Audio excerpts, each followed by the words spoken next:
संस्कृताय मगध क्लासेस एरकी जहानाबाद के संस्कृत कक्षा में आपको स्वागत है। आज हम लोग संस्कृत का धातु रूप में लंग लकार सामान्य भूतकाल का धातु रूप समझेंगे। यह धातु रूप समझने के बाद हमें अनुवाद बनाने में बहुत सहूलियत होती है, इसलिए आइए हम लोग धातु रूप को समझते हैं। संस्कृत में लकार 10 होते हैं, जिसमें हम लोग लंग लकार पढ़ रहे हैं, जिसका हिंदी होता है सामान्य भूतकाल। लंग लकार आप देख रहे हैं सामान्य भूतकाल। सबसे पहले हम इसके सूत्र से आपको अवगत कराएंगे। आप देखेंगे यहाँ सूत्र में कि प्रथम पुरुष, मध्यम पुरुष और उत्तम पुरुष, और इधर आपका एक वचन, द्विवचन और बहुवचन लिखा हुआ है। तो पुरुष, प्रथम पुरुष के एक वचन में त, ये क्रिया है जो धातु के साथ लगता है लंग लकार में, इसको समझेंगे।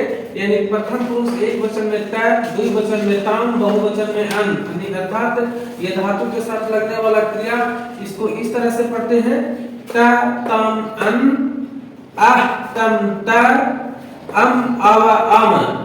ये किसी भी धातु के साथ लगकर ये धातु के भूतकाल, सामान्य भूतकाल को प्रदर्शित करने का बात बताता है।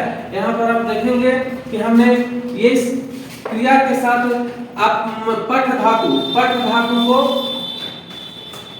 समझाने के लिए पठ धातु को जोड़कर हम आपको उदाहरण के जरिए समझाए हैं। जैसा कि आप देख रहे हैं कि प्रथम पुरुष एक वचन में त है, और ये पठ धातु पठ मीन्स होता है पढ़ना, है ना।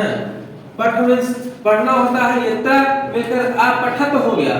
ठीक उसी तरह से ताम मिलकर आ पठताम, फिर अन मिलकर आ पठन। ठीक उसी तरह से मध्यम पुरुष एक वचन में आह मिलने के बाद ये पठ धातु आ पठा हो जाता है, और मध्यम पुरुष के द्विवचन में तम क्रिया मिलकर पठ धातु के साथ आ पठतम बनता है।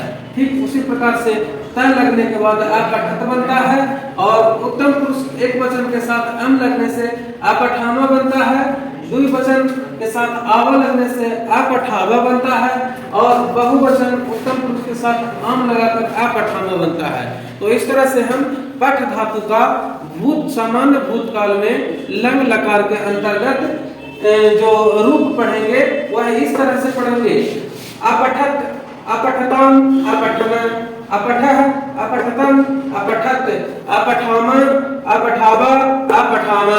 ठीक इसी प्रकार से सामान्य भूतकाल में और सभी धातुओं का रूप चलेगा। जैसे हम यदि गच्छ धातु, गच्छ मीन्स होता है जाना, गच्छ मीन्स होता है जाना, ये गच्छ धातु पर यदि हम चलाएंगे, अपने इस क्रिया को जोड़कर हम सामान्य भूतकाल में चलाएंगे, तो गच्छ धातु के साथ चलाने पर यहाँ हो जाएगा अगच्छत, अगच्छत। आपको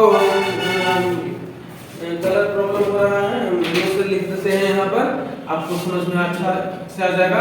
ये त का कमाल है, यहाँ पर देखेंगे त तम अन, अह तम त, अम आव आम। इसी का कमाल है। सामान्य भूतकाल में इसको याद रखना जरूरी है, बाकी किसी भी धातु के साथ इसको जोड़कर आप बनाएंगे तो सामान्य भूतकाल का अनुवाद आसानी से आपको बन जाएगा।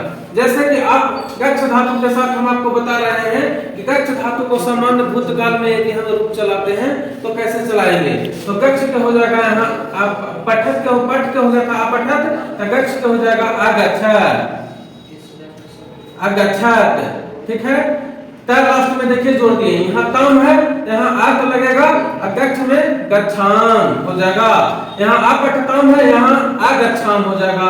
ठीक उसी प्रकार से आ पठन है, अन लगा हुआ है, तो आ गच्छन